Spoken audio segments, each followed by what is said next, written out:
Hey you, come, gather around the campfire, and welcome to the party.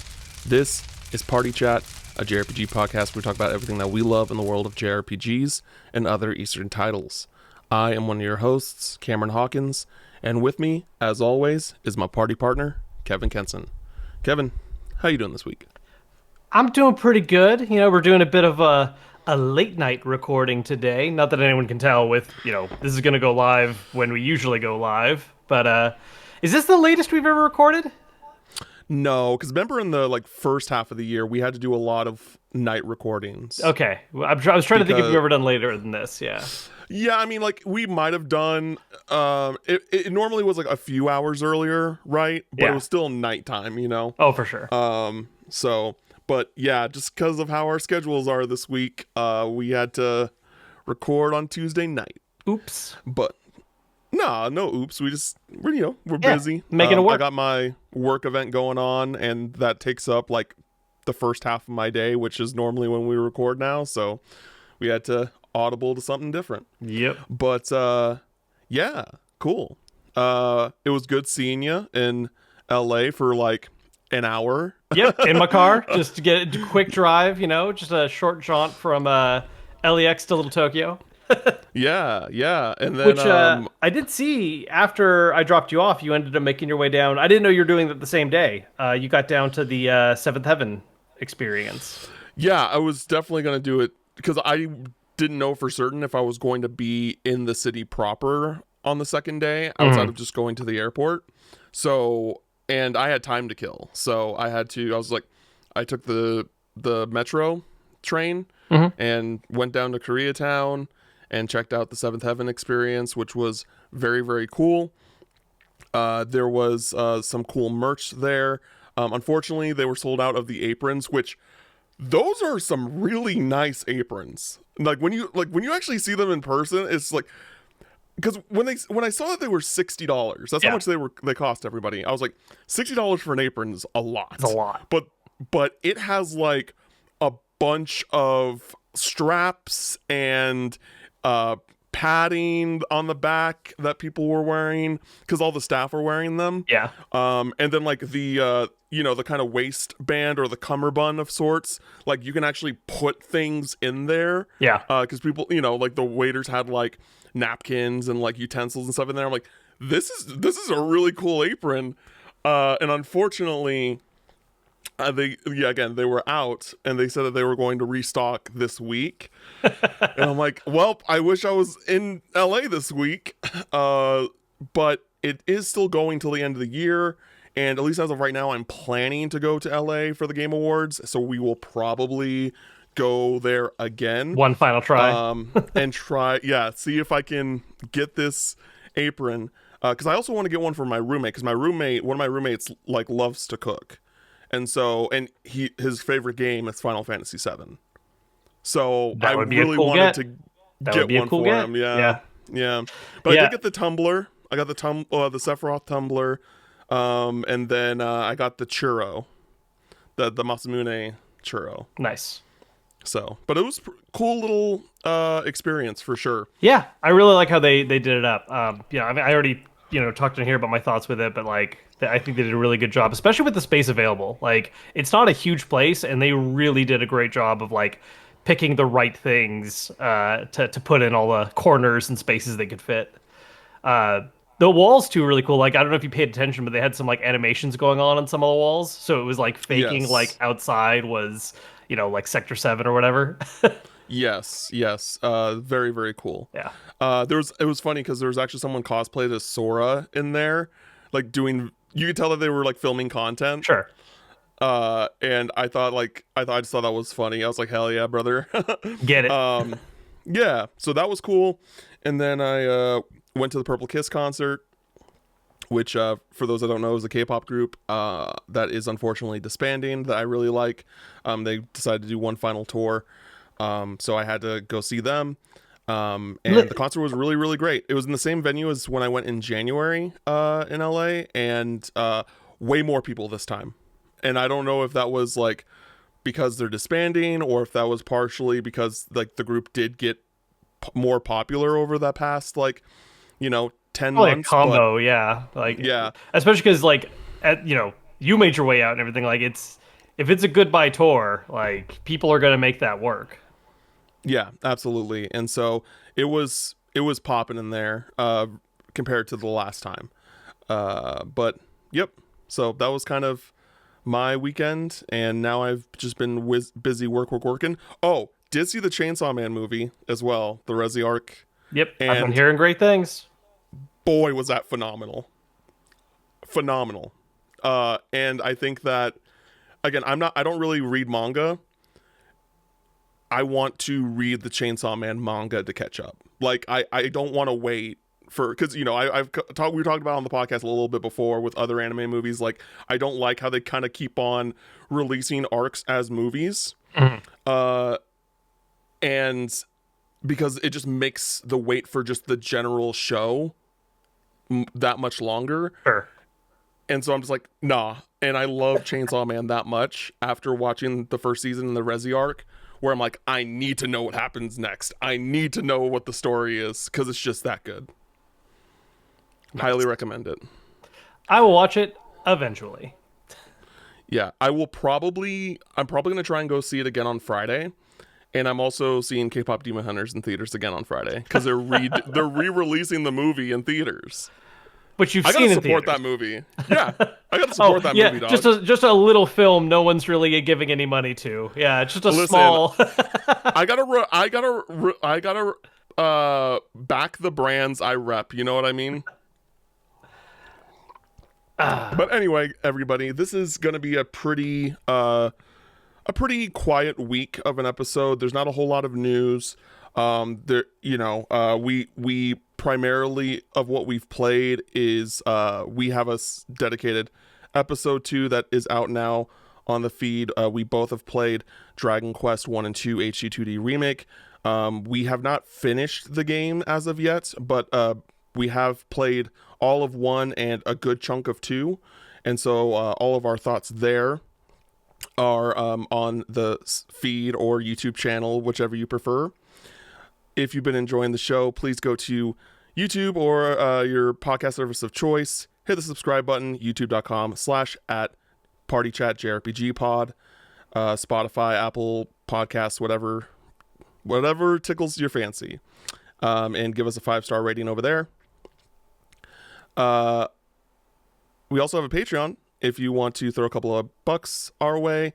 We have a few tiers, like getting access to our Discord, getting the episode a day early, our Campfire Catalog, which is like our book club podcast, as well as our monthly Q&A. Lastly, go to youtube.com/Kevin Kenson and hit the subscribe button over there as we try to get him to 1 million subscribers before the end of 2025. Now we're going to get into the news for this week. So the first story being about the next remaster in the Tales of trilogy series being announced soon. We basically learned more from series producer Yusuke Tomizawa in the latest issue of Weekly Famitsu. He said, quote, "We formed teams with several partner development companies, and including projects from the verification stage to the late development stage, there are more than 2 titles in progress.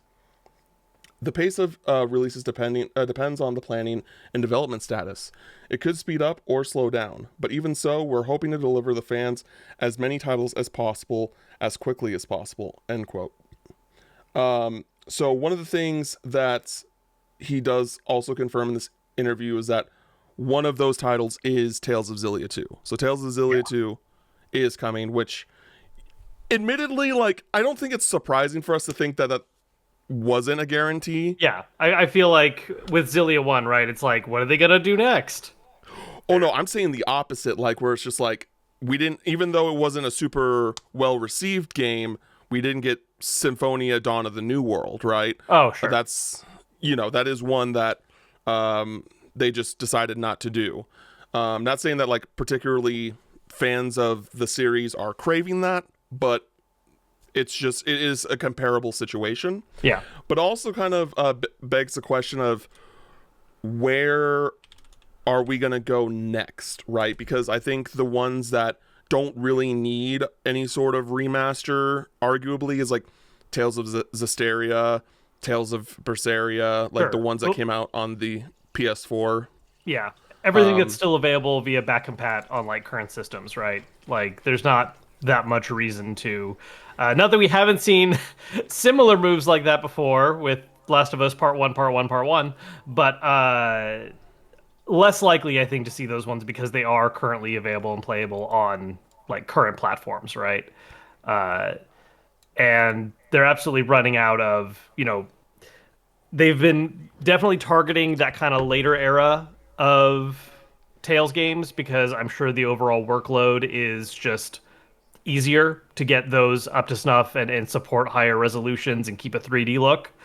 Uh, there's definitely that hanging question of like, so what about older?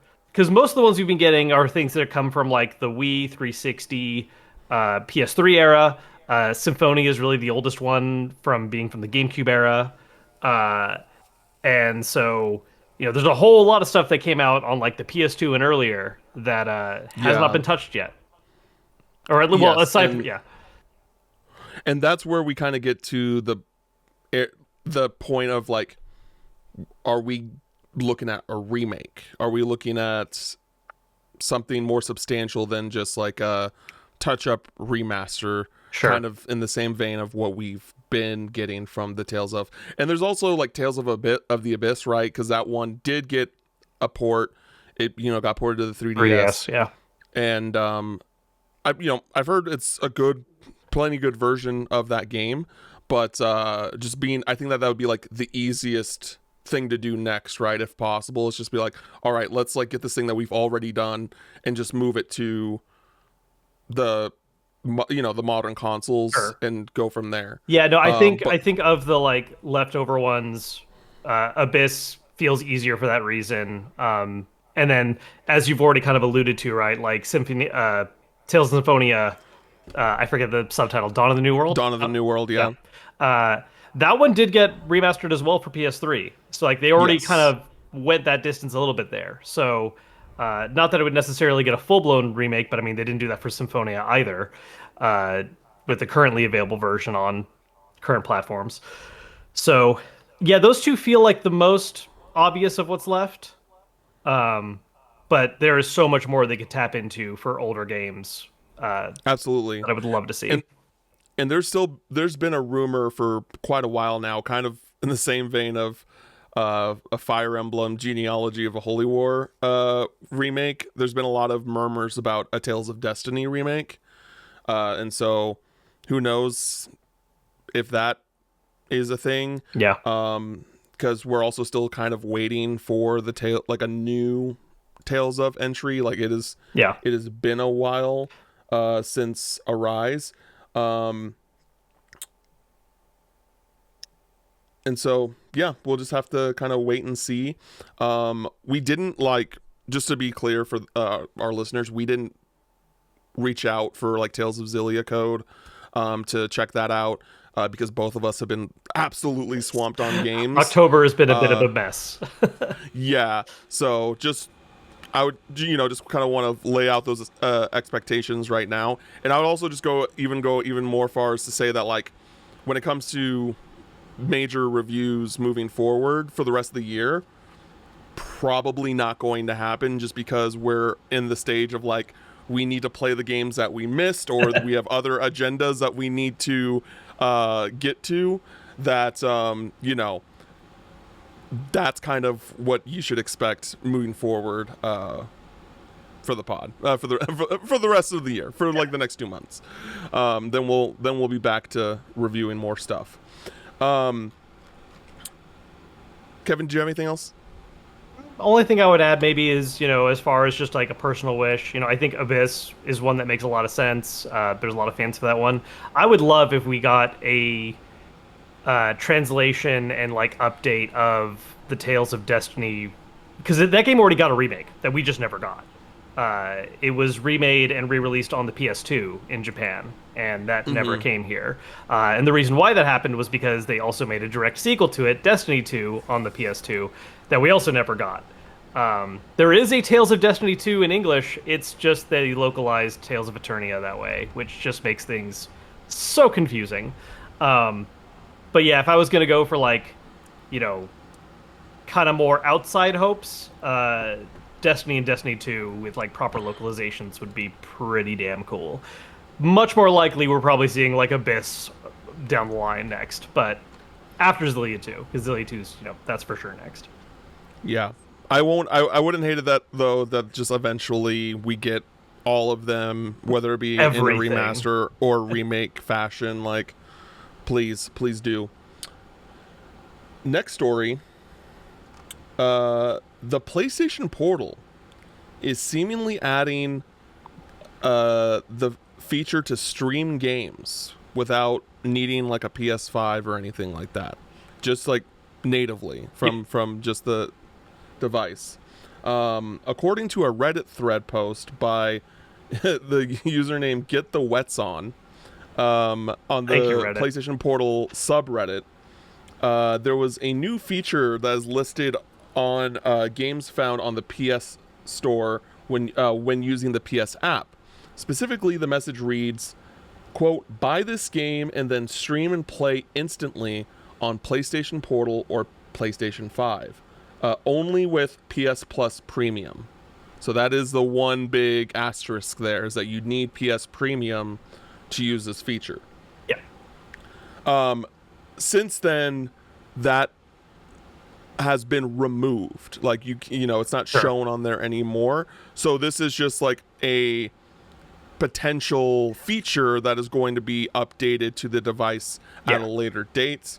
PlayStation hasn't said anything official yet, so take that for what you will. But it looks Yeah. like it's going to happen. Well, it is a thing that's been in beta testing for a while now. Like, I think they first rolled out beta testing for it like November of last year, late last year. It's been a while. I'm kind of surprised, honestly, that the feature hasn't like had a public release yet with how long ago they were running tests for it.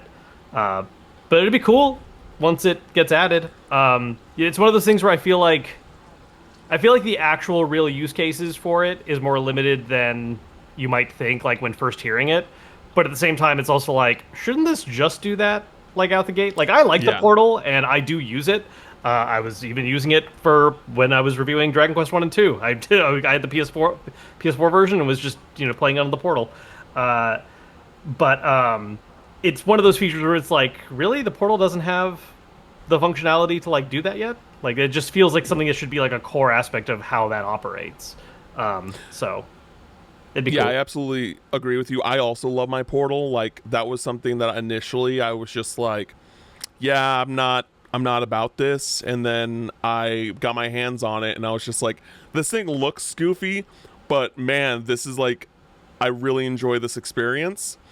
And I ended up I actually bought one like a month or two before they announced the 30th anniversary version, and I was just like, no, Damn it! but yeah, I sold that one to a friend and got the 30th anniversary one. So,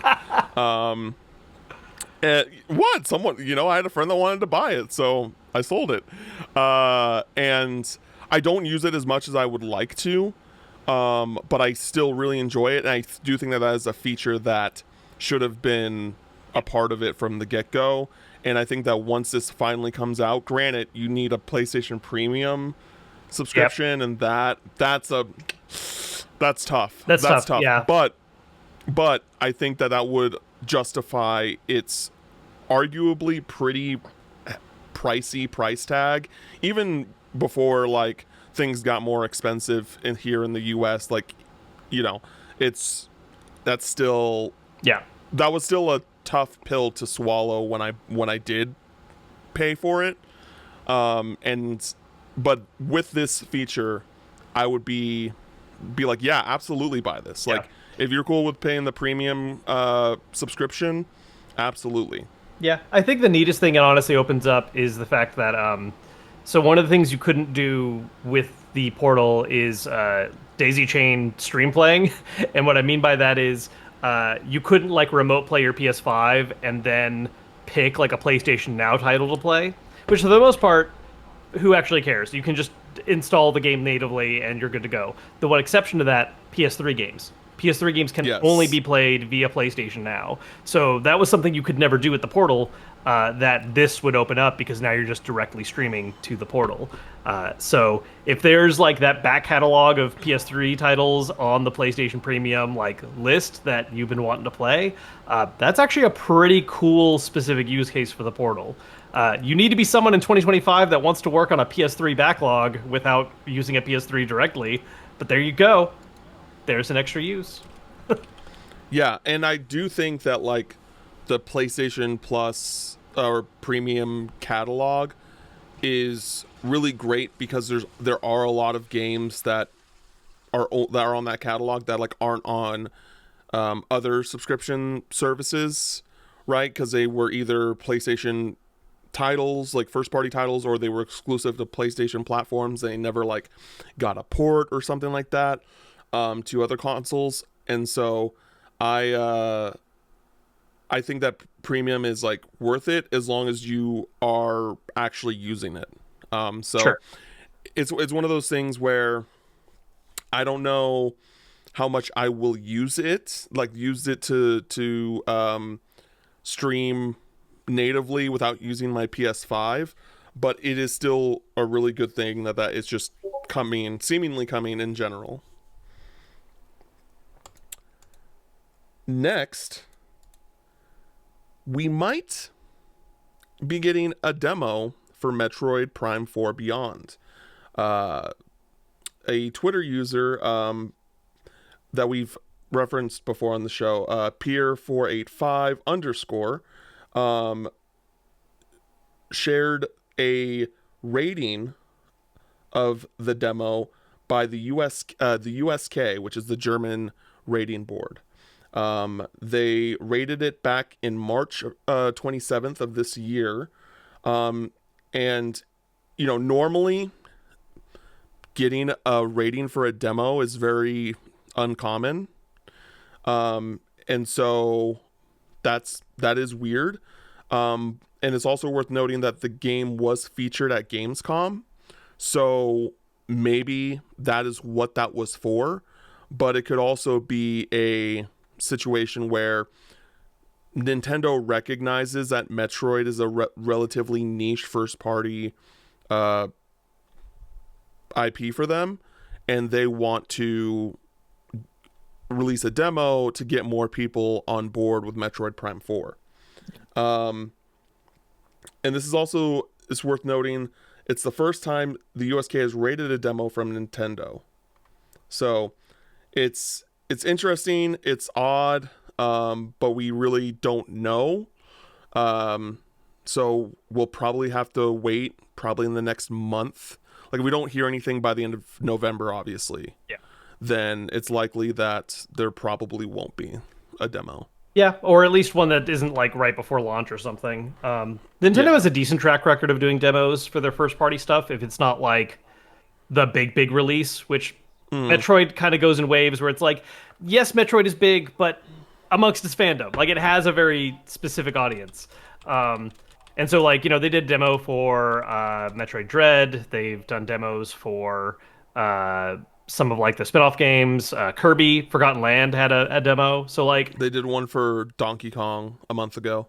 yeah, not for Bonanza, but for Country Returns, right? No, it's for Donkey Kong Bonanza, but it's limited to 30 minutes Ah, apparently. gotcha. Yeah, so I mean, like they've done demos for their titles, so I would not be that shocked. It may not be a pre-release demo, but Nintendo seems to be more on board with the idea of giving people a way to like play their games for a moment. Yeah. Um, we'll see. Next story. There's a new update for Persona 3 Reload that is adding 8 songs from Persona 3 FES, which were all performed by the original Persona 3 vocalist Yumi Karamura. The update is out now. The 8 songs include Burn My Dread, Last Battle, Mass Destruction, Deep Mentality, When the Moon's Reaching Out Stars, Want to Be Close, Kimu no Kyoku, Mass Destruction, P3 FES version, and Brand New Days. Kawamura made a statement through Atlas that was posted on Twitter saying, it's been a while. I'm truly overjoyed and grateful to be reunited with everyone again. Persona 3 is a treasure to me as well. I can't help but feel excited. Old friends, will you fight alongside me once more? New friends, how about letting my songs aid you in battle? Let's celebrate together. Thank you for your continued support. Cool. Neato. No complaints there. Just like, cool. Yep. Pokemon Legends ZA has sold 5.8 million copies worldwide. And it's worth noting that just under half of those sales were for Switch 2. So I know that we talked about last week that in the UK specifically, Switch 2 slightly outsold the Switch 1. Worldwide, it is the opposite. So, but it's still like they're roughly 50-50 though, right? In both cases. Yeah. Like, yeah. We're talking matter percentage points, yeah. Yes. And it's worth noting that these are these do not include units sold via like the Switch 2 bundles where there's a copy of the game that came with it. Right. And then lastly, Sonic Racing Cross Worlds has hit over 1 million copies sold worldwide, and Joker is now in the game as free DLC. Now we're going to get into one more piece of news real quick, because I just remembered something that didn't make it onto our lineup.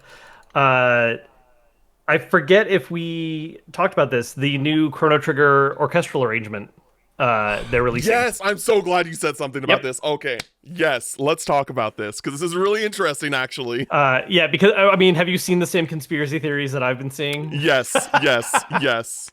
Okay, so to be clear, Square Enix announced that there's going to be a new arrangement CD of Chrono Trigger coming out soon, and there's art to go with it. And if you look at the art, all the sprites are new sprites. And so a lot of people are theorizing that we are getting a re-release of Chrono Trigger with updated sprites and things like that. First off, how do you feel about the sprites? They look fine. I've seen... to be fully honest, I am not the most like critical of sprite updates. I've seen some where people get really angry at like how a new sprite looks, and I'm like, yes, I agree. Side by side, this does not look as good. I'm also not really mad about it. That said, the ones they're showing here, they're fine. A couple of them look a little awkward to me, but I also don't know how much of that is trying to like have them fit these positions to do things like they're all playing instruments and stuff. Like, I think one in particular looks a little odd to me is Ayla. Like, it just doesn't read as Ayla to me. Like, even though it's like, that's the outfit and that's the hairstyle, it just doesn't... Something about, like, how the proportions are just isn't quite right to me, I think. Yeah, they look fine. I don't think they look better than the original. Interesting. Because, like, well, first off, like, I mean... When it comes to the updated sprites, like, I think they look good, right? Like, I think the only instances where I understand why people were, like, really outraged about the updated sprites were, like, the mobile versions of, like, Final Fantasy 1 through 6. Oh, sure, with like, pixel smoothing and all that. I mean, that's, that's like, not even sprites. That's just, you did a whole different thing, and it's awful. Yeah, and, sure. Oh, God. And with this one, I think that, I think that Lila and Luca are the ones that kind of, and honestly Magnus as well. Like, Magnus looks like a dude with a beard because he's playing a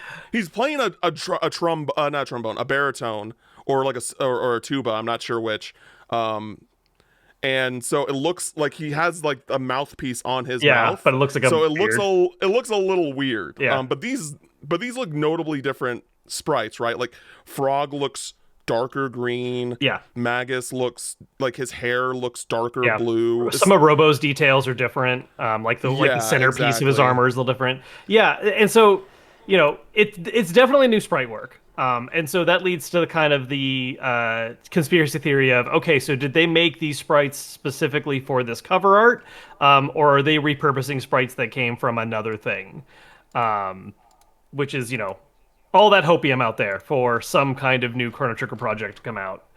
Uh, I personally look. I'm always skeptical. I'm always like, I mean, sure, but it would be very odd to me if like that seems like a weird mistake to make. To be like, hey, we've got this under wraps project and we're gonna remake this game, but before that, let's go put these assets over in an orchestra album. Like I don't know, maybe the point is to tease, maybe the point is to get people to be curious. Uh, I I'm a little think skeptical on it. I think Chrono Trigger is a iconic enough IP. Well, I mean, enough as if it's like not even a discussion, but like it's so iconic that when you do a tease like this, there are going to be those people like every time that are going to have that level of hope.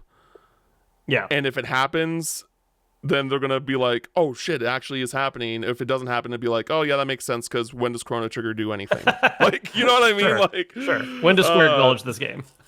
yeah. So we'll see. We'll see. Now we're gonna get into what we've been playing this week. Kevin, you had some updated thoughts on Dragon Quest II. Yeah, so as we mentioned at the top end, we did post a review of one and two, which was primarily a review of one. We've both been making progress in two, and while I'm not finished yet, I'm considerably farther than I was before. Uh, all in all, really enjoying it. I think the only hang up I've had so far is so there's a moment that happens in a lot of Dragon Quest games where the game opens up a little bit more. You get a Yes. little bit of non-linearity for a bit, so it's like, oh, you get a ship and you can go to different places and like, where do you want to go? And one thing they do with that in this that lightly bothers me, but this is also like this is definitely a me thing. Like I don't think this will bother everyone, but uh getting the fourth party member is locked behind one of those non-linear things, and it's a thing you do have to do eventually no matter what. It's not missable.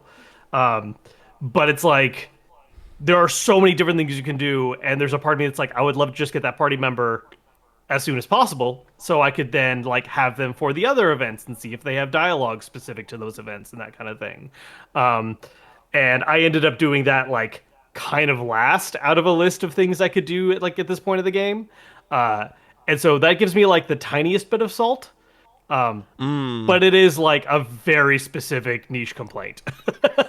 uh I'll have to talk to you after the pod and be like, so tell me where do I tell me need to where to go? go first. Yeah, where do Tell I me need where to to go go? Yeah. first. Yeah. But all in all, I mean, like the I think the balance on this one is great. We had a few hangups with the pacing on one, just in terms of like power curve and gold drop, and has not been an issue at all in this one. Like I haven't really had to grind. The most I've done is go, Mm, oh, maybe I'll just go somewhere else first, for the non-linear section at least.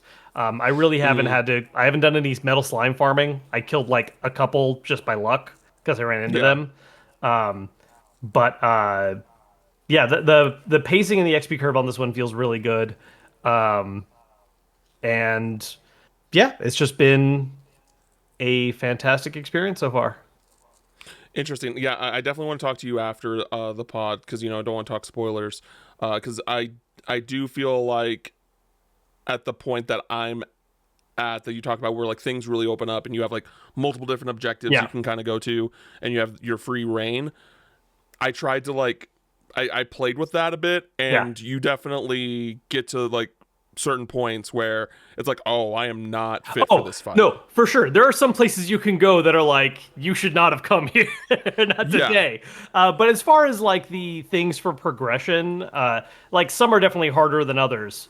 Um, but there are easier ones you can tackle, and so I think that's still very doable. Like I view that less Okay. as I don't view that as being as much of a headache when it's like in one some of the bumps you run into were like, no, this is the one thing you have to do right now, so do it. Uh, Yeah, two gives you a little more freedom to be like, maybe I'll check this one out later. yeah. I think the thing that I was kind of getting mixed up with was just getting that fourth party member. It's just like, wait, so if I can get the fourth party member, but I have to try and get through these enemies that are going to Sure. absolutely kick my butt. Like if that's the case, then it's just like I don't really know about that. Right. But again, we We'll talk more. that's what Yeah. I yeah, we'll talk more, and that's like what I was kind of getting from what you were saying. A little I bit don't know for if that sure. is the case or okay. It is one of the tougher quests that you can like. You can tackle it right away, but it is one of the tougher ones. Like for that more kind of open section of the game for sure. Okay. Cool. I mean, I haven't been playing anything else since last week. It's just been Dragon Quest, Dragon Quest, Dragon Quest. Yeah. So, and like that's, that's basically going to be my game to play Yeah. until I finish it. So, There's a reason our topic of the show is what it is today. Because it is, we yeah. both of us just had Dragon Quest on the brain. Look, I've had at least one Dragon Quest dream in the last 2 weeks. So, that's just how much it's soaking in our blood. I will say real quick, one game I want to talk about real fast, not Japanese RPG, but it is an RPG. I did end up getting an early code for Outer Worlds 2, which I just did not have the time to like finish that game, but I did put a decent chunk of time into it. And for anyone that's enjoyed like other Obsidian RPGs, feel really good about this one right now. I have seen a few complaints and reviews as far as like sticking the landing, which is also a little bit of an Obsidian thing.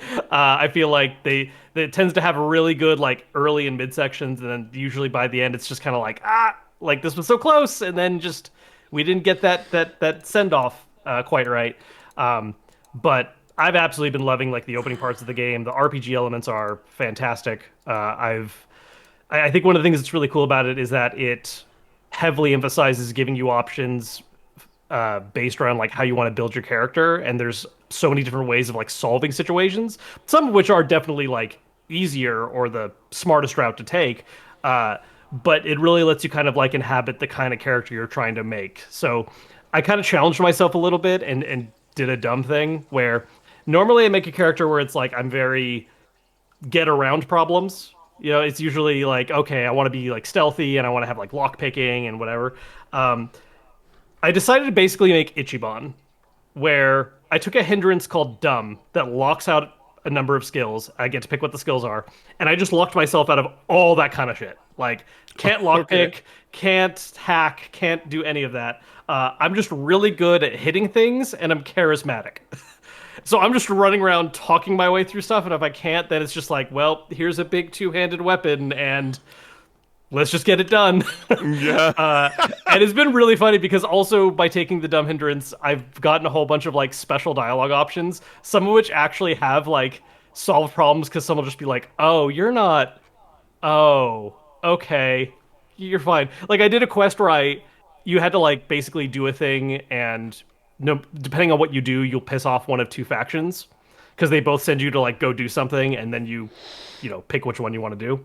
And so when reporting to the faction that I basically betrayed, they were like, "What the hell did you do? Like, why did you like, I thought I told you to go do this."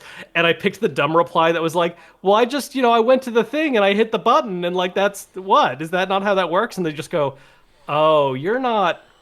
Oh, I should not have trusted you with this. All right, cool." And like, so there was just no long-term repercussions because it was just like, "Wow, why did I assign this to you?"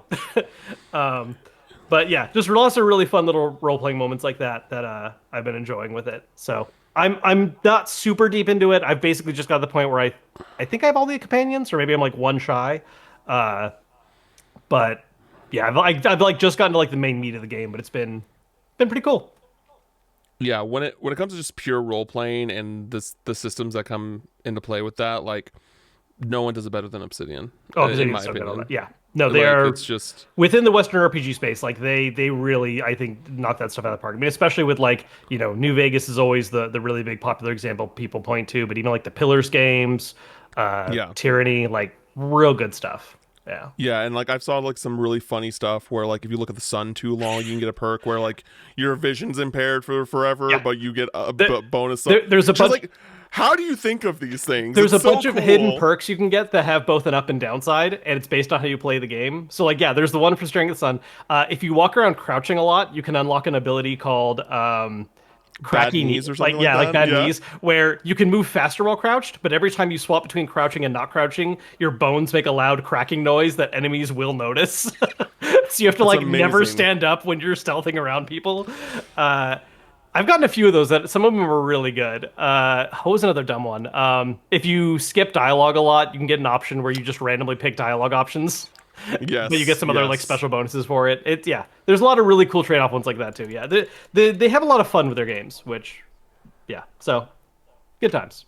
Now for topic of the show, we're gonna talk about the future of Dragon Quest. We're gonna talk about like what we kind of are like expectations, our predictions, what we may want or not want from future Dragon Quest games, those kind of things based off of just we've gotten a lot of Dragon Quest games over the past years, and we're getting more next year, and Yeah, we're still waiting on 12, and yeah. we're probably getting the Zenithian trilogy. There's a lot to kind of like just Talk about go yeah, over. because like the Yeah, series, yeah. I feel like it's always been fairly consistent, especially because it is so big, like in Japan. So there's a lot of like, oh, like we, like it's big within the country that Square Enix, is based in.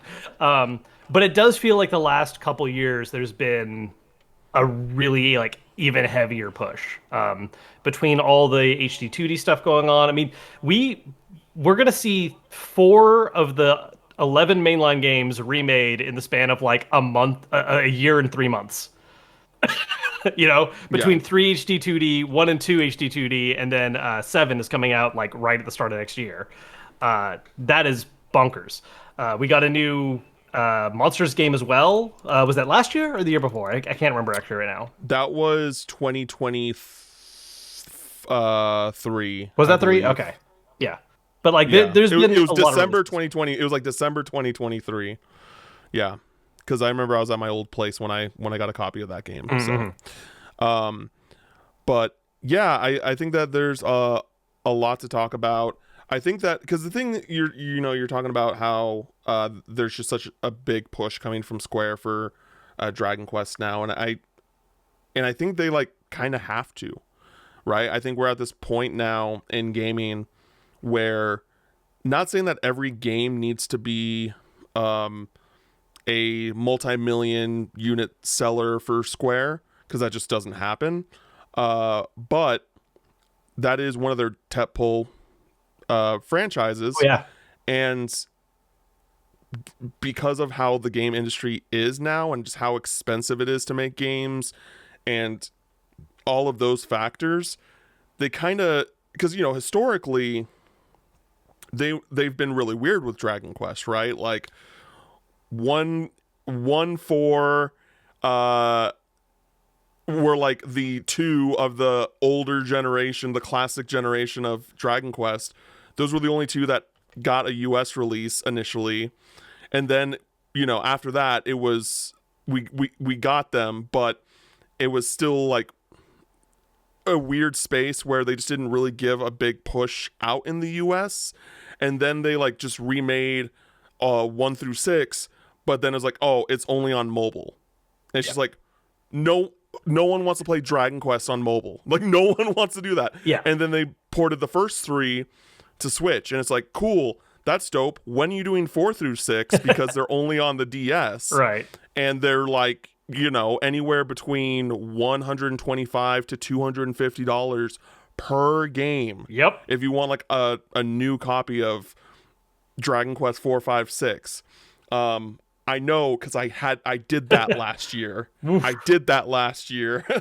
um, and so I think that they're in a place now where it's like, hey, everything's kind of it has to all be the same across the board. They have to like have it be a hit in Japan. They want to make a push Yeah. in the US. Well, and I do have to wonder too with the HT2D games. Not to say that the investment in those are minimal. Far from it. Like I feel like they've put far more into these remakes than I would have even expected. But I have to wonder what the cost on those are versus a lot of their like bigger AAA productions, because they're doing well, like they're selling, they're moving copies. Um, and clearly they're interested in doing more of these because they did 3, 1, and 2 all back to back. And it seems like HD2D in general is becoming a bit of a larger focus for Square Enix, whether that's for a way of handling remasters and remakes, or as a method of like, we'll make a new game that's just like has that art style. Um, and I have to wonder like what goes into those and what they're really seeing return wise.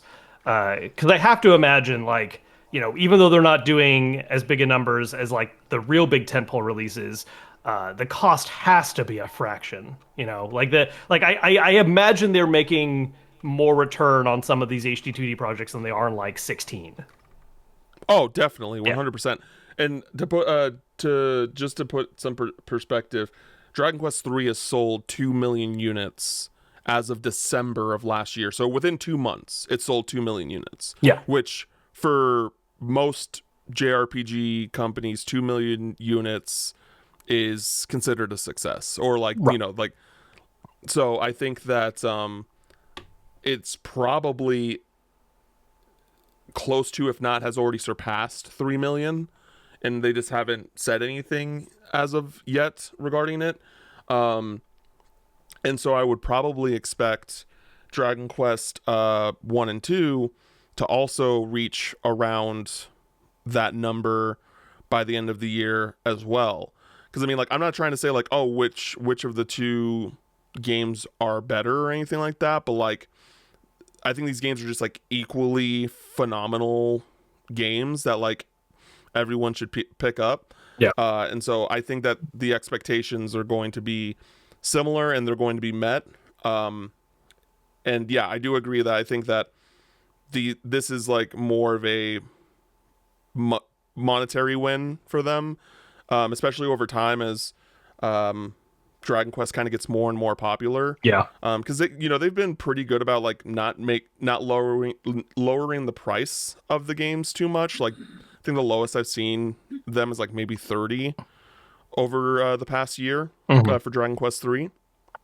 And so yeah, I and also on this for this context, this is like the first outside of Dragon Quest 11, which slowly released on everything. Dragon Quest 3 was the first one that just like from go was like it's out on everything. Yeah. So just a lot of different things to put into perspective there. Yeah, which is also definitely a big like focus for Square Enix moving forward, right? Like I think they're looking to have Yes. as many simultaneous releases as possible from now on. I'm sure we'll still see the occasional timed exclusive for reasons, but like they're trying to avoid that more actively, it seems, these days. But yeah, so what's next? Because obviously we're celebrating 1 and 2 releasing today when this goes live. uh, and we know 7 is right around the corner. And 7 happening in general, I think raises some really interesting questions about like, because I think we kind of expected more Dragon Quest games were going to get remade down the line. I don't think anyone called any of the 3D ones getting a remake like right now. Like I feel like that was a Absolutely huge not. out of left field thing. Yeah. That I 7 was getting thought a remake. I didn't even like really think that we were gonna get a port of like the 3DS remakes of 7 or 8 anytime soon. Yeah. I thought that those were going to like just sit on the 3DS for however long, and then eventual like maybe like near the end of the Switch 2 life cycle, or like maybe even the next generation of consoles where we would potentially see that. Just because I just assumed that they would be going in order, right? Yeah. Um, Yeah, and it but like makes another, sense in retrospect, right? Like with yeah, now that we're seeing how they're going about it, it's like, oh yeah, like you have one team working on these HD 2D style games, which would apply to the 1 through 6 basically, and then for the 3D era on, it's like okay, like we're gonna have a different team handle this because we are going for a bigger and louder aesthetic that captures a 3D look. So it's like, you know, while we look forward to maybe getting 4, 5, and 6, we might be seeing an 8 remake, in 3 years or something. Yeah, and one of the things that's interesting, I'm glad you mentioned that, is that what does a 8 remake look like, right? Because a lot of the talk around the 7 remake is like, oh, they're doing a reimagining, they're cutting content, they're cutting a lot of the fat that the game notoriously had. But looking at the like the how long to beat for these two games comparatively, uh, their original versions, it's only a 14-hour difference. Which I'm not saying like 14 hours isn't like a significant amount of time, Sure. but like, I think that that's still close enough where I would think like, okay, are you guys going to remake Dragon Quest 8 and it is like in a similar vein as 7 where it is a reimagining where you are trimming, cutting things Sure. that don't really need to I be I don't in there? think that's the route they would take.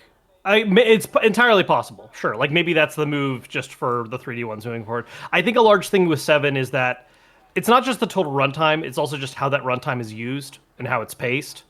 Yeah. Because it takes a while to get that game going. Like, I mean, we're talking like Mm, I think it's possible to have a couple hours before you even get into like a fight with the slime. When we're yeah. looking back at like, we just played Dragon Quest 1 and 2 and both those games get you out into the world 10 minutes in. Less Mm, than, really. Uh and so I don't think 8 really needs that as much. Like 8 is like a good sized game. It's not short by any means. But it doesn't feel long in the same way that 7 feels long. The way that 8 is paced and the way that 8 is handled, uh, I think doesn't have that same kind of reputation and vibe that 7 does. yeah, it's interesting just because and part of like I think my curiosity is going to just be nullified because it's Yuji Horii and Yuji Horii is going to do what he wants to do. Sure. But it's like when you think about like how long 11 is and then like since then how much Square Enix has talked about like kind of making shorter games, Hmm. does is 12 like a much shorter game, right? Is it like more of a 40 to 50-hour experience, or is it going to be this incredibly long grand adventure Sure. that 11 is where you're like it's over like 100 hours, right? Right. Like Yeah, I mean, because 11, oh man, that game is definitely long. Arguably too long in the sense of depending on how you feel about Act 3. Uh, yeah, I mean, the 12 is such a big question mark for so many reasons at this point, right? Like, one, we just haven't gotten any kind of update in forever, which we've talked about this a little bit, like, whether or not, like, when they should update, if at all. But there's also the fact that, like, when 12 was first teased and revealed, which was, a logo, uh, they kind of insinuated, like, oh, we're looking to do things different with this next game. And it was a very vague kind of thing that got a lot of people worried because it's like, are you changing the combat? Are you changing? I yeah, think the only actual indication they really gave is that they wanted to go for maybe a darker tone. But also, what does darker necessarily mean? Because like Dragon Quest has some dark moments, and it's like, do you want to take those dark moments and have them be like the whole game is that kind of vibe the whole way through, or are you talking about like you want the whole vibe to be different and like is it more serious, is it more whatever? And I think a lot of people also, because that news was coming shortly, I forget if it was right after release or shortly before, but we kind of knew what was going on with 16 at that point. And it's like, oh, like 16 is kind of a, not that Final Fantasy hasn't been dark before, but they were definitely going for in the advertising a more kind of like almost Game of Thronesy, like serious dirt boots on the ground kind of energy a little more. And it's like, is that what you want to do with Dragon Quest? And like, I think that's like the idea some people had in their head at the time, just looking at the trends in other franchises. Uh, and the total silence, like since then, has only made it weirder. Like, I can't tell you how many times I've been like in Discord conversations or just talking with other folks at like events, and if Dragon Quest 12 comes up, it's just like, yeah, who knows what they're doing, and here's what they might change. And do you want that? Is it like what does any of this actually mean? Uh, it's it's such a huge question mark.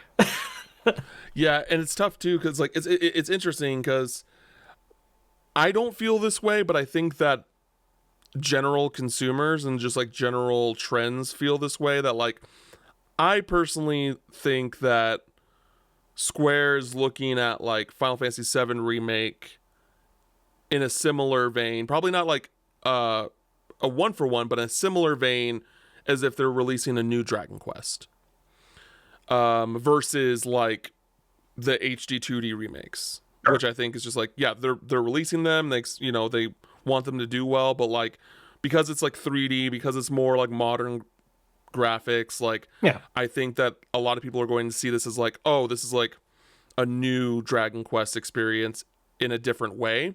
Sure. And so I'm wondering, like, when you think about 4, 5, and 6, and you think about potentially 8, like, how are you going to eventually release Dragon Quest 12 without that getting in the way of other Dragon Quest stuff that they're doing? Sure. Well, You and know? not to mention the fact that there's been such this heavy push of bringing back a lot of the older ones, and I imagine making some new fans in the process. I don't think it's just us old men buying games that are remakes of stuff we played years ago.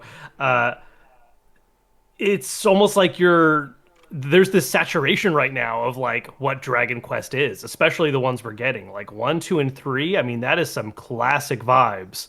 That again, like they have their dark moments, and they have like things where if you take a moment to think about a certain plot point, you're like, that's kind of dark and messed up. But it all has that very kind of quaint energy to it, where it's, we're going on an adventure and we're heroes and blah blah. And Seven brings that energy too, where like Seven does have like some serious stuff that happens, but it is also very much a game about like, I'm getting on my ship and I'm going on an adventure and we're seeing the world and going through all these kind of different weird little trials and tribulations. There's a tone in these games that I think people are now becoming more acquainted with, like once again, especially with so many of them releasing in this kind of bulk. And so I have to wonder, like, if 12 is some kind of big mix up or change, like, does that actually like hit even worse now because of all the like kind of reinvigorated fandom for the older ones? Like, is it like Mm, it's like, oh, like this is what Dragon Quest is, and then 12 is finally re-revealed, and it's they go for some massively different tone, and it's like, oh, that's cool, I guess.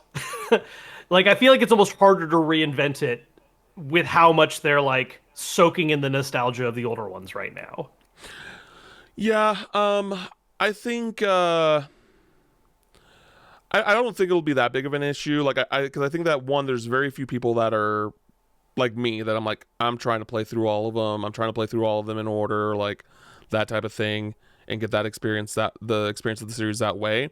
And there are going to be those that like recognize like, oh, these are remakes of really old games, but Sure. now we're getting the modern version. Let's see what that modern version looks like. Let's see how the series has evolved over time, Hmm. and where it is now. And they, because I feel like for most people, like, if they do decide, oh, like I play Dragon Quest 3, like when Dragon Quest 3 came out, for the people that did play Dragon Quest 3 as their first Dragon Quest, they really enjoyed it. They probably just hopped straight to 11, right? Sure. And they were just like, Yeah. let's see what But like, eleven's like. yeah, but 11 still has that kind of energy, right? Like 11, I like yeah, it's Yes. 3D, but like it still has a lot of that Dragon Quest charm and energy behind it. Oh, for That sure. And 12 I think that's potentially always going to be doesn't. there. Well, no, but that's the worry that people have because they have talked about wanting to take it in like a darker tone potentially, like making it, quote, more adult. I guess I would need to see, like, have a better example of what they mean by that, because like I think that as long as there is that, like, it obviously, like, Toriyama is like was the designer behind that IP and those characters, but Seven Reimagined has already shown like, hey, we can make this still feel like Dragon Quest and be Dragon Quest without that that immediate uh design from Toriyama. That I don't really see that being an issue. And there's also the composer that passed away as well, right? Like, Yeah, I Sugiyama. think that, yeah, and like obviously they're like core components of this IP since the beginning, and that is going to work. That's naturally going to worry people, right? Mhm. Like if Kingdom Hearts somehow like kept going after Nomura or Shimomura were not a part of those projects, I would be like, I don't know, dog. I would be like, I don't know about this one, dog. Sure. But I think that ultimately we're gonna be okay with Dragon Quest. I think that we've gotten multiple like kind of blueprints of like what a Dragon Quest game should be. That I think we're at a point now where like, once Yuji Horii like is gone, whether he retire or what have you, I think Square's gonna like understand the project. They're gonna understand Yeah, well, what they need to do. yeah, and to be clear, the issues that people were the worry doesn't come from like the kind of classic main names attached to it passing away or retiring. It's more to do with like Yuji Horii's own statements of like we're planning on going for a darker, more adult tone and overhauling the turn-based combat system. Like those are actual things that were said. And so that's Yeah. So where, and again, what does that actually mean, right? Like I think people are also reading yeah, heavily into it. But it's like, what does yes. that mean? Yeah. The combat system I'm very curious about, because I actually thought that's what he said, but then you didn't say that, so I was like, oh, maybe I No, misremembered. it was both things. It was the tone thing and the combat thing. Yeah. Yeah. That is something that I am curious about, and I want it to stay pretty true to what Dragon Quest is. Like, I want it to be turn-based, and like, here's the thing: we've already seen aspects of like them enhancing or like playing with the Dragon Quest combat formula in Dragon Quest 1, right? Like in Dragon Quest 1, you have the sigils and in the remake. You get so just a little bit of spoilers here, but like eventually you get these sigils in the game, and depending on which ones you have, there's certain bonuses that you get while you're in combat. And like it could be something like that, right? It could be something in that same vein where it's like, hey, it's still turn-based, but we're adding these like narrative or like other worldly elements to mix up the turn-based combat a little bit. Sure. And that's something I'm totally down with. I just don't want it to be like it could also be an action turn-based hybrid type game. Like I could definitely see it be something like that. Is that what I particularly want? No, I like Dragon Quest being a full-on turn-based IP, but there's shifts and there's trends that are happening, and while I have feelings about those trends, if that's like ultimately like Square Enix is a business and they're gonna like need to make changes to things to make sure that their game sells. Yeah. But I'm also curious as to like how people would be receptive about like those changes, specifically to the combat, because it's just like such a Dragon Quest is such a big part of Japanese culture. Sure. Well, and it's so many games in now at this point, right? Like, Yeah. I think, I mean, people to this day still complain about Final Fantasy shifting away. And that was, 6 games ago now. And even then, in those older ones, there was experimentation. Dragon Quest, well, there has been some changes to like how characters level up and how like certain ability unlocks work. Some And sometimes you get some, stuff. yeah, and like some very specific aspects of combat have been like tweaked here and there. But like it's been pretty consistent for 11 games, outside of 10 being the online entry that messes with things. Yeah. And so like having a big change this many titles in, like it's a very interesting thing to contemplate. And again, like who knows what overhaul means? Like you could be totally right. It could mean they want to stick with turn-based, but they're going for a very different style of it, or embellishing it up in some way. Who knows? Timed hits, having the aspects that we've seen in like Dragon Quest One, but expanded upon further even. All kinds of things that they could do there. Or it could mean that yeah, they're moving over to some kind of action turn-based hybrid or even full action. We just don't know Yeah. because it was some very vague statements made 3-4 years ago. It'll be very interesting to see how that all turns out. I do want to talk about Dragon Quest X a little bit. Okay. I know we've talked about it a little bit on the pod before, Sure. but like realistically, do you think we're ever going to get some sort of version of 10 out in the West?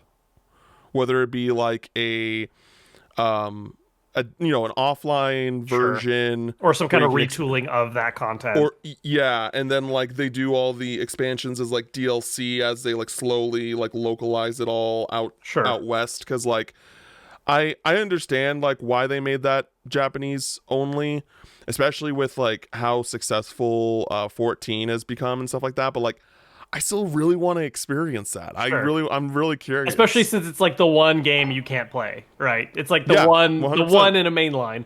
Um, yeah, I mean, I think my knee, like my gut reaction to you asking that is 10 as it is right now, I don't see us ever getting anything from that. Like I don't Mhm. think we're gonna get offline edition translated. I would never like, I'm not gonna say it's 100% no, but like I would be very, very surprised if that happened. Mhm. Now, if 5, 6 years in from now, they've been on a steady train of remaking and re-releasing every numbered Dragon Quest. And if there ends up being like a overhaul reimagining of Dragon Quest X that gets released in like Japan and the West, sure, I see that happening in some form. Absolutely. I think there's a higher chance of something like that than getting Okay. 10 in its current state. I just think it's been long enough now.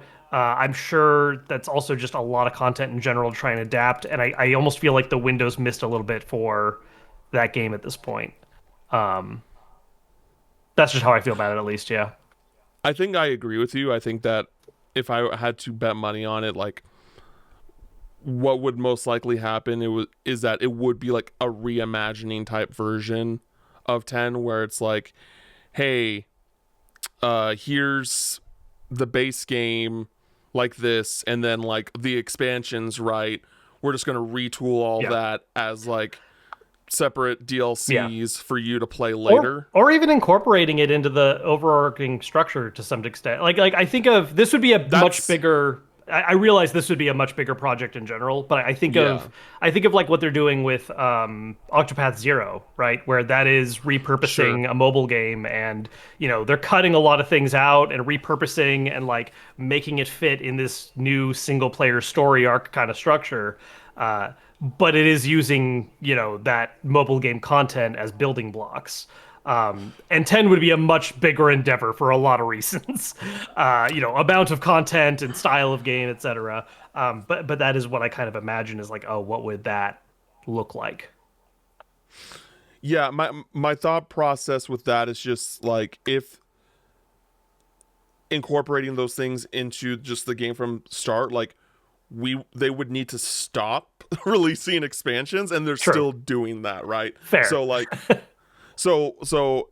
think it would be easier and more understandable where people are like, because I think a lot of people that play 10, they're gonna know going into it of like, hey, this is like a remake of initially an MMO, Yeah. and there's going to be certain things that you just kind of have to accept if you're going to buy into that game. Sure. Where it's like, yeah, you're gonna get a nice chunky like traditional Dragon Quest experience, but then there's going to be like additional DLCs, like expansions that like will be separate stories that will add to the world and things like that. It's going to be a different type of experience, but like it's still Dragon Quest. Yeah. And we talked about 10, and I'm really curious as to, again, I don't know the in-depthness of it. You've played it, I believe, so you'll be able to speak on it better than me, but like what is a Final Fantasy? What does a Dragon Quest 9 remake look like? Yeah, nine's an interesting question, right? Because I think nine has a lot of. Well, first off, nine's weird, right? Because it was technically developed by a different team. Yes, this is level 5. Yeah, it was level 5, but it was also very much trying to recapture, I think, a lot of Dragon Quest III energy. Like in many ways, Mhm. nine feels like a direct sequel to the type of game that three is. It's kind of like how Bravely Default very much is like a sequel to Final Fantasy V specifically. It's like that's like those systems and that style of game brought into like another franchise. And so nine feels very much three coded because it's like you have your silent protagonist. who is the real, getting the story going. The rest of your party are just people you recruit from like a tavern and pick their Okay. classes and go about that. And it did play a bit with having like some DS functionality, communication stuff with like being able to like send units and that kind of thing. Um, but I think what's really interesting about the prospect of remaking a game like that is that because it was a DS title and because of how much DNA it shares with like older Dragon Quest, like in some ways it's closer to like pre 7 and 8 than it is with 7 and 8. Uh, I almost wonder like, do you keep the art style and redo that? Do you somehow re contextualize the game as like an HD 2D thing so it falls in line with a lot of those games that we're now seeing them pump out? Um, I think there's a couple of very interesting routes they could go with, either having a relatively faithful, like cleaned up new version of it, or going in some kind of reimagining, like different art style approach. Yeah, it could be some. I think more so. I guess like my feeling is that if they did do a 9 remake, it would just take more work in the sense of the how do we restructure, how do we redo certain things to make it, to like rework the online elements that the Sure. DS had and Yeah, I mean, I feel like things like that. that. Yeah, I mean, the online elements weren't like absolutely essential to progression. Like, it certainly Okay. added an extra interesting layer, but it wasn't Yeah. like you could go pick up and play 9 right now with like no one else playing it actively, and you're gonna get through it fine. There was Okay. just certain things Interesting. you could like do with it's kind of like how you could play Bravely Default right now on an old DS and like yeah you're not going to be able to like summon other people's dudes which would help a lot and make some fights easier but like you can still play the game start to finish just fine. Yeah, and I'm not saying that you needed online to beat the game, but I do know that like my a friend of mine, Lucas White, um he is a huge Dragon Quest fan. Like I think that's Hmm. his like favorite franchise, and 9 is actually his favorite. Hmm. And I think it's because of those online elements that were a part of that game Yeah, during that time that made him love that game as much as he did. And so I like always felt that that was I always got the perception that that was like a very important key aspect of 9 that hmm, would make it difficult or like it would be hard to get around remaking sure. but seemingly not. It um depends, right? Because like it's a matter of different perspectives. Like I played 9 and didn't really engage with that stuff as much. Like I did use it, but yeah, I never really like it was never felt like a central thing to me. But clearly it did feel central to Lucas.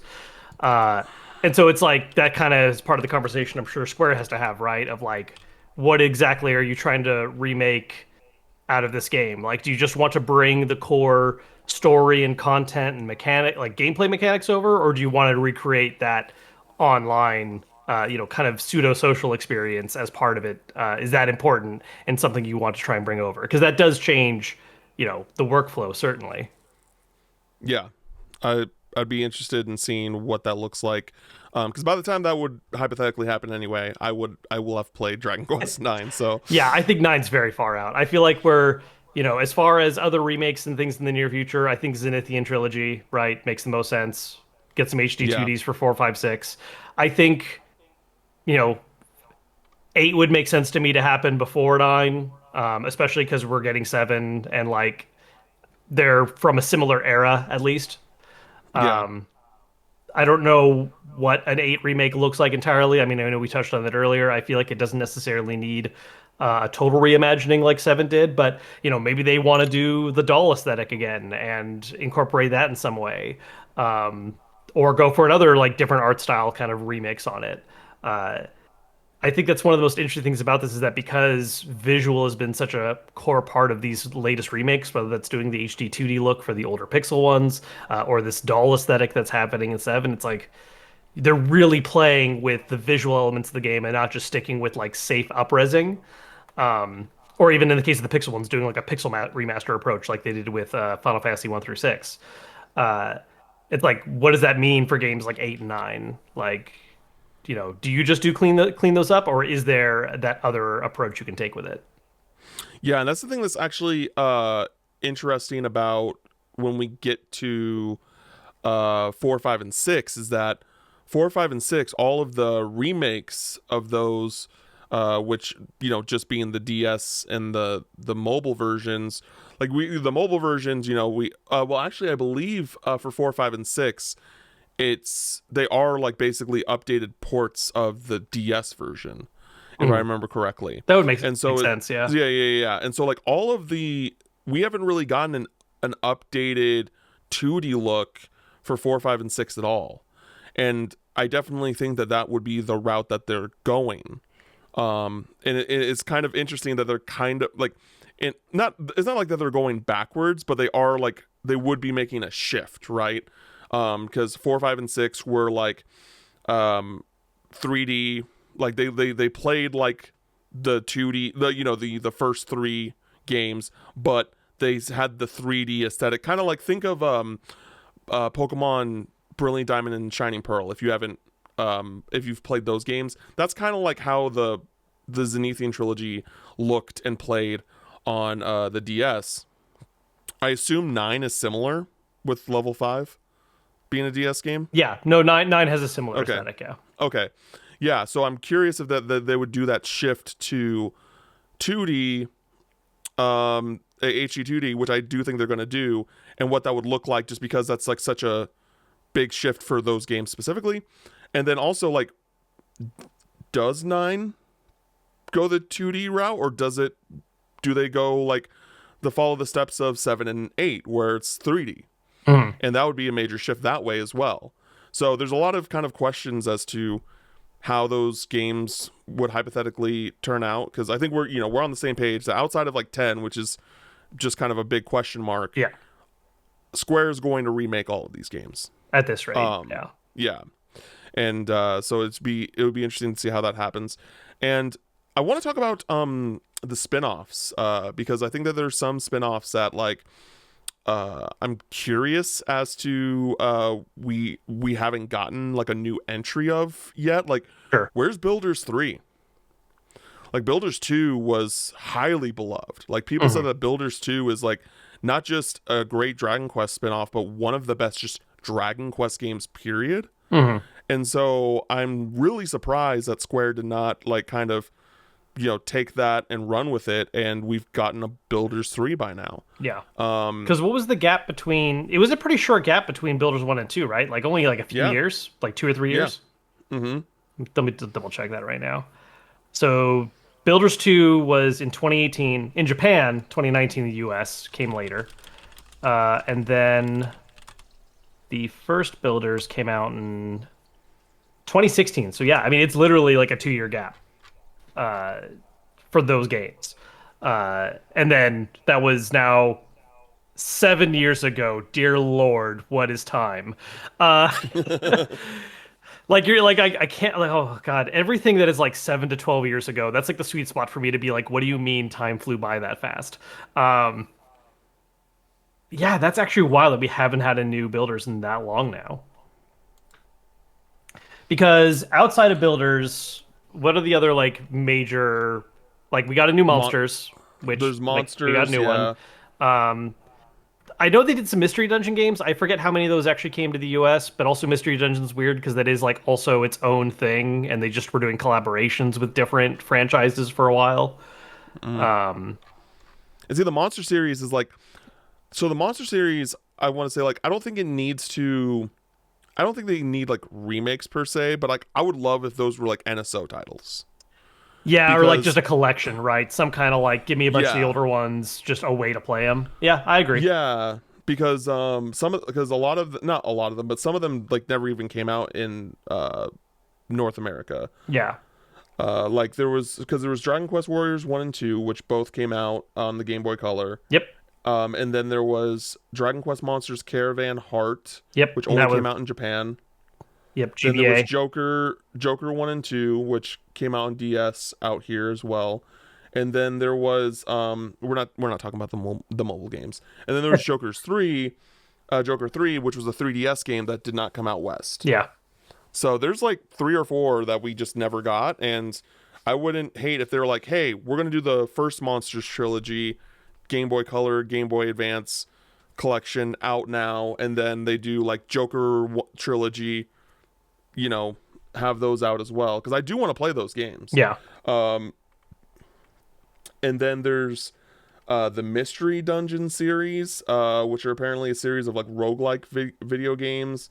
But that they haven't had a new entry for that since 2006. So Yeah, that's and again, like Mystery Dungeon's weird because that's like a collaboration thing.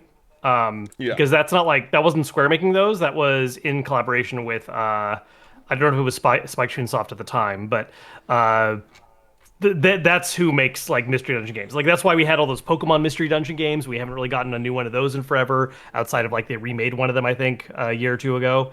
Uh, and lately Mystery Dungeon has mostly just been their own stuff with like Shiren, which is supposed to be like super cool and great and awesome, and it's a series I've been meaning to check out and get into. It sounds like it'd be dangerous to fall in love with, but yeah, they haven't done Dragon Quest one in a while. Yeah. And then some other ones worth mentioning. Uh Dragon Quest Swords, right? That was on the Wii, correct? Yeah, If I'm Dragon Quest Sword. I forgot about that one. Yeah, Yeah, Dragon Quest Swords, and then Dragon Quest Treasures, which yeah, is the like prequel, like or sequel, pseudo sequel to 11 it's a because he pre. plays Eric Yeah, you play and as a young Eric and his sister. Yeah. yeah. Yeah, Swords is weird because like you technically could make a new one, but part of the reason why Swords was a spin-off is because it was playing with the Wiimote. It was like Mm-hmm. you're doing sword slashes with the Wiimote. And so like you could do that on the Switch. Like the Joy-Cons have motion controls. Uh, but that is a bit more of like a gimmicky title that like I don't know if they'd ever really experiment with like using that name again. Did you play Treasures at all? No, I heard good things from a few people I knew. Yeah. It was a kind of a mixed reaction one, I think. Like some people really liked it, some people were like, "Yeah, this is fine." It wasn't quite the level of like as far as spin-offs go. I feel like the ones that I generally hear the most hype for is Builders and like Select Monsters titles. There's also the Hero series, like The the Dynasty Warriors Muso. ones. Yep, Yeah, yeah, yeah, I have yeah. those ones, and like they're solid. I think I need to Omega get Force got those. better with their like collaboration ones later. Like I think they really got their stride with like the later Hyrule Warriors and Fire Emblem. But the Dragon Quest ones aren't bad. Like it's like a fun like if you just want like another Dragon Quest game and you like oh I like these characters that like show up in this like it's solid. Yeah, I do want to get those and add those to Yeah. my. It's funny, like I don't really care about Dynasty Warriors, but any of the spin-off ones, I'm like, yeah, Yeah. I'll try that. I'll try that one. What would be Uh, cool that we never got in the US, uh, there was a theater rhythm that was Dragon Quest, and that was only in Japan. yes, And yes. I would love to get like a theater rhythm release here that is Dragon Quest I because we've feel only like gotten Final Fantasy. I feel like Final Bar Line did really well. I could be off base there, but I feel like that like when it came out, a lot of people were talking about it. That maybe they're like, hey, time to do Dragon Quest now. Yeah, I'd be So down. I don't play a ton of rhythm games, but when it's for a franchise I love, and so there's a lot of songs and things I can like have that kind of nostalgia mix in, absolutely calls to me. yeah, speaking of music, the Dragon Quest II town music is so good. Like every time it like comes on, I'm just like I'm bobbing my head. Like it's not even like a bop, but it's just like fun. Like I'm like I love the vibe here. Uh-huh. Yeah, Yeah, no, I really like two's music compared to one. Actually, it's very interesting how like kind of different they are. Actually, yeah, uh, very different. yeah, I just love how much I forgot the term because I didn't learn orchestra terminology. I was a band kid, but like the staccato, like the plucking. There's so much plucking on the strings mm-hmm. in like just like Dragon Quest music in general, but like in two specifically, it's just like oh, I really like how they're playing with this. But yeah,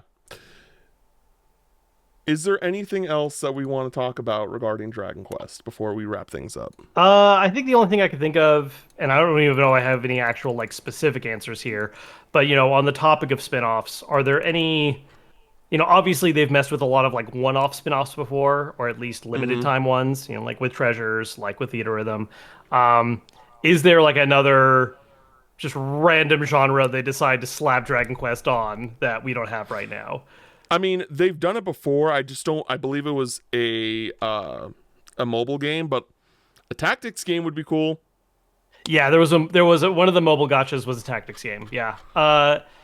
Tactics would, I mean, I'm down for more tactics in any IP. So like, yes, please, I would take it. Tactics is a little weird because I do think like exploration is such a big part of Dragon Quest, Dragon Quest, yeah. and tactics usually doesn't allow for that because it's mostly just like go from battle map to battle map.